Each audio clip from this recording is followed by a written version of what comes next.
The United States has become a toxic, malevolent force in the world. Uh, it candidly, it needs to have its wings clipped and clipped severely, because all we're doing is causing death and mayhem wherever we go. Always in the name of democracy and saving democracy and upholding freedom.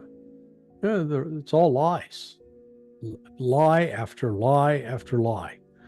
Just go tell that to the people of Libya and Vietnam and Somalia and Serbia and now Ukraine and Russia and Panama. It just, up and down the scale.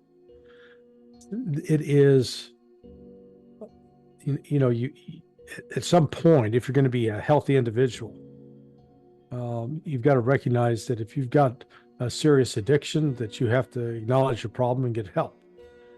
But the United States has a serious addiction. It's addicted to being an imperialist and to wielding its power around the world and expecting other countries to do the same. And Putin, early on, he tried to get along with the West, and he asked to be a part of NATO. Hey guys, let me join. We'll, come be part of you. No, I'm not going to have you in our club. And, Putin said, okay. It wasn't Putin who walked away from the anti-ballistic missile treaty. It wasn't Putin who walked away from the INF treaty. So when it comes to arms control agreements and trying to limit the spread of nuclear weapons, it wasn't Putin that was breaking these agreements. It was the United States. And yet the United States turns around and blames it on Putin. I've gotten to the place I'm just completely fed up with the delusional nonsense that possesses the so-called minds in Washington, D.C. They're going to get us all killed. They are so blind and so consumed with jealousy and anger that has blinded them.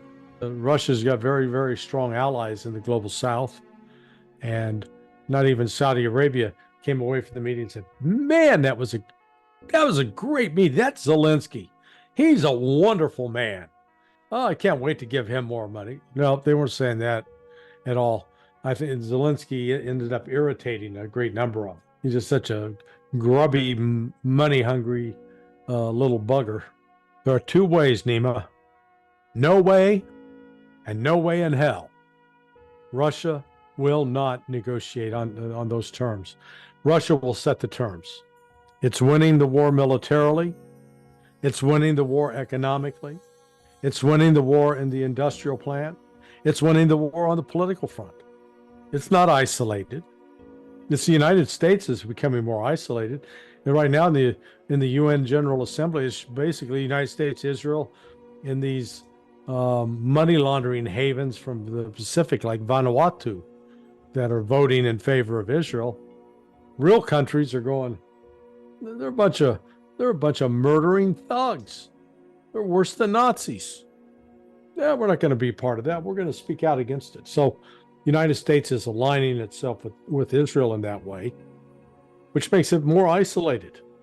Nobody wants to, be around you when you've got communicable disease, and they're going to be treating the United States like it's got the measles or COVID. I think the war in the Middle East, war with Israel, with the Houthis and with Iran, that's going to be occupying more of his time and creating more headaches for him. Because again, it's going to put the United States in a position of being isolated and not being able to fulfill its promises to, remember his promise to Ukraine? As long as it takes.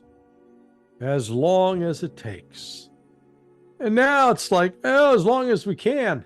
And in the 2 weeks I'm going, hey Z, sorry about this, buddy. We can't anymore, man. We are tapped out. Empty pockets.